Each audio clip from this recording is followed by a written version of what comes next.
Dhanik Bharat Educational Institutions, Inter, IIT, JEE, NEET, admission opened. Party అయితే ఈరోజు Bharatiya Janata party మీద ఒక వ్యక్తిని టార్గెట్ చేస్తూ ఆ వ్యక్తిలో ఉన్నటువంటి ఒక కుటుంబ సభ్యుల మీద టార్గెట్ చేస్తూ ఈరోజు మాట్లాడుతున్నటువంటి ఒక ఏదైతే నేపథ్యం ఉందో ఒకసారి మనం ఆలోచించాలి. బీఆర్ఎస్ పార్టీకు ఏ ఒక కార్యక్రమం లేనట్టు కేవలం భారతీయ జనతా పార్టీలో ఒక మంత్రి కొడుకు అని చెప్పి అది తప్ప వేరే పెట్టుకుని బాబు ఎవరా వెనక మాట్లాడకండి. ఎవరైతే కేవలం ఇదే కార్యక్రమం పెట్టుకొని మొత్తం కోట్లాది రూపాయలు పెట్టి పోస్టర్లు అతికించి సోషల్ మీడియా వాడి వారికి ఉన్నటువంటి మీడియాలు కూడా వాడి ఒక వ్యక్తిని ఒక పార్టీని బద్నాం చేసే ప్రయత్నం చేస్తున్నారు ఈ బీఆర్ఎస్ నాయకులు, ముఖ్యంగా కేటీఆర్ గారు. నేను ఒకటే ఆరో చెప్పాను, బండి సంజయ్ గారు తప్పు చేసి ఉంటే as party will definitely take action వచ్చి, కానీ బండి సంజయ్ గారు తప్పు చేయలే. బండి సంజయ్ గారి యొక్క కొడుకు ఇంట్లో కుటుంబ సభ చేసి ఉంటే, నేను ఒకటే మాట అంటున్నాను, కుటుంబ సభ చేసి ఉంటే ఎస్ అతని మీద చర్య ఉండాల్సి ఉంది. లీగల్ గా చట్ట ప్రకారం ఏ కార్యక్రమం ఆయన ఉండాలి అవన్నీ కూడా జరుగుతాయి. శిక్ష పడుతుందా అది చేస్తుందా కోర్టు పోతుంది. మరి తప్పించుకున్నాడు. ఏ వ్యక్తి అయినా సరే లీగల్ గా ఒక కేసు పడితే వాళ్ళు లీగల్ స్టెప్ తీసుకుంటారు. Anticipatory bail is legal step. పారిపోవడం కాదు. యాంటిసిపేటరీ బెయిల్ రాకపోతే సరెండర్ అయ్యాడు. చట్టంలో ఉన్నది anticipatory bail provision. There is nothing wrong in it. అసలు మీ ప్రభుత్వం మీరు కాళేశ్వరం మీద ఎంక్వైరీ పెడితే కోట్లాది రూపాయలు మీరు ప్రజాధనం తినేస్తే దాని మీద పీసీ కోసం రిపోర్ట్ ఇస్తే హైకోర్టు మీరు పోలేదా? అంటే మీరు తింటూనే ఉండాలి, మిమ్మల్ని ఆపకూడదని అట్లా కాదు కదా. హైకోర్టు ఎందుకు పోయారు మీరు? అటువంటిప్పుడు ఎవరైనా సరే లీగల్ ఒక స్టెప్ తీసుకుంటారు. అతని కుటుంబంలో ఆయన కొడుకు అడ్వకేట్ పెట్టుకుని తీసుకున్నాడు, మీకేంటి బాధ? నేను మిమ్మల్ని అడుగుతున్నాను కేటీఆర్ గారు, మీ యొక్క ప్రభుత్వంలో మీకు ఒక నైతికమైనటువంటి నిజంగా విలువ ఉంటే మీరు మాట్లాడిన మాటలు చెప్తా ఉన్నాను. మీ యొక్క సమయంలో ఎన్సీఆర్బి ఇచ్చినటువంటి డాటా మీరు ప్రభుత్వంలో వచ్చినప్పుడు 2014లో మీరు ప్రభుత్వంలో వచ్చినప్పుడు ఈ దేశంలో 14,147 క్రైమ్స్ జరిగేది ఈ దేశంలో, ఈ రాష్ట్రంలో. తెలంగాణ ఈ యొక్క రైట్ అంటే ఓన్లీ అగేన్స్ ఉమెన్ అనేది మహిళలకు వ్యతిరేకంగా 14,147 కేసులు 2014లో జరిగేది. కానీ మీ యొక్క ప్రభుత్వం పూర్తి అయిన తర్వాత 2023లో మీ అయిపోయే వరకు 23,679 కేసులు నమోదైనాయి. అంటే 67% పెరిగినాయి క్రైమ్ రేట్ అగేన్స్ ఉమెన్. ఇది మీరు గుర్తుపెట్టుకోవాలి. దానికి మీ దగ్గర ఉన్నటువంటి సమాధానం ఏంటి? Jubilee Hills minor girl rape అయింది.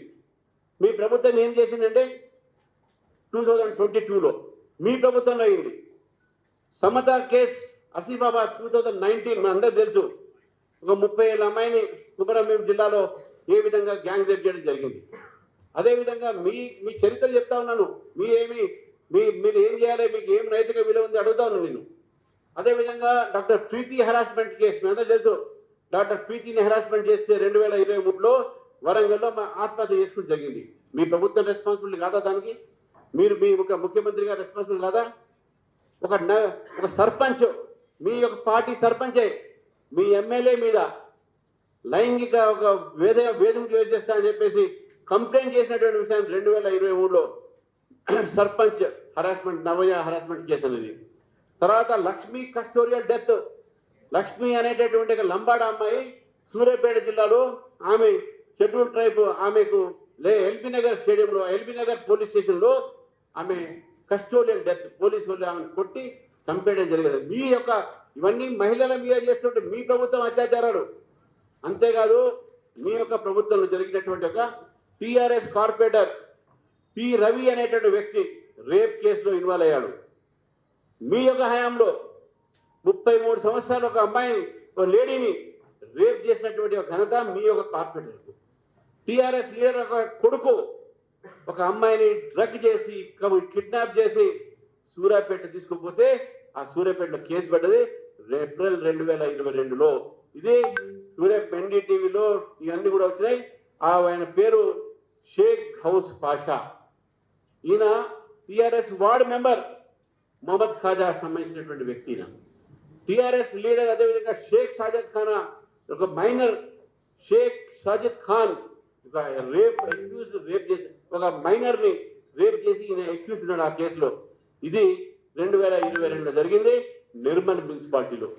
ఇది మీ చరిత్ర. ఈ చరిత్ర ఉండి మీరు ఈ రోజు మాట్లాడుతూ ఉన్నారు మహిళల గురించి. ఈ రోజు మీరు మహిళల హక్కుల గురించి మాట్లాడుతూ ఉన్నారు, మైనర్ల గురించి మాట్లాడుతూ ఉన్నారు. మీ ప్రభుత్వంలో చేసినటువంటి ఒకటి మీరు ఎప్పుడు రిజైన్ చేశారా? కేసీఆర్ గారు రిజైన్ చేశారా? కేటీఆర్ గారు రిజైన్ చేశారా? ఎవరు చేశారని నేను అడుగుతాను నేను. అంతేకాదు మీ కుటుంబంలోనే ఒక మహిళ సారా వ్యాపారంలో కోట్లాది రూపాయల కమిషన్ తీసుకుంటే జైలుకు పంపిస్తే మీరు రిజైన్ చేశారా? అది ఖాయమే కదా. మీరు రిజైన్ చేశారా? మీ కేసీఆర్ గారు కానీ కేటీఆర్ గారు కానీ నేను అడుగుతా ఉన్నాను. ఈ యొక్క బీఆర్ఎస్ పార్టీకి నేను చెప్తా ఉన్నాను, మీరు చేస్తున్నది విష ప్రచారం. ప్రజలు మమ్మల్ని తిరస్కరించారు.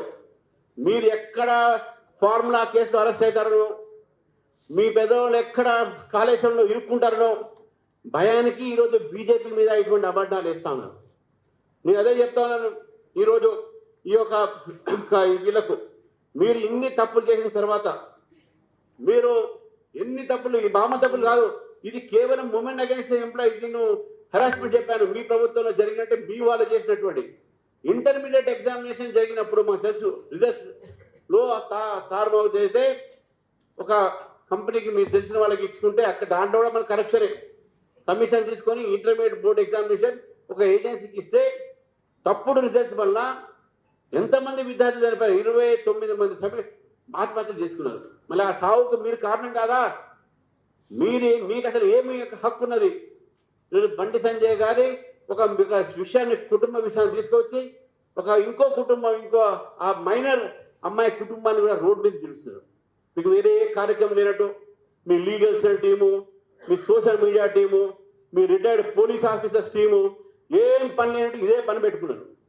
నేను బీఆర్ఎస్ పార్టీని అడుగుతాను, what is moral right your god? అయిపోయింది. What is enough is enough. ఇంకా భారతీయ జనతా పార్టీ ఇంకా మమ్మల్ని బద్నాం చేస్తే పార్టీ మీరు తట్టుకోలేకపోతే రాజకీయంగా విత్డ్రా కాండి. Fight politically with us. Don't fight on personal issues. మీ దగ్గర ఇష్యూస్ లేవు కాబట్టి ఈరోజు ఒక కుటుంబ సభ్యుని ఈరోజు మీరు వాడుతూ ఉన్నారు. నిజంగా మీరు మా అబ్బాయి తప్పు చేసి ఉంటే ఆయన రిజైన్ చేయాలంటే మీ ఇంట్లో ఆడపడి తప్పు చేస్తే మీరెందుకు రిజైన్ చేయలే? కోట్లాది రూపాయలు మీరు తీసుకున్నారు కదా, why did you resign then? ఇవన్నీ కూడా ఆలోచించాలి కేటీఆర్ గారు.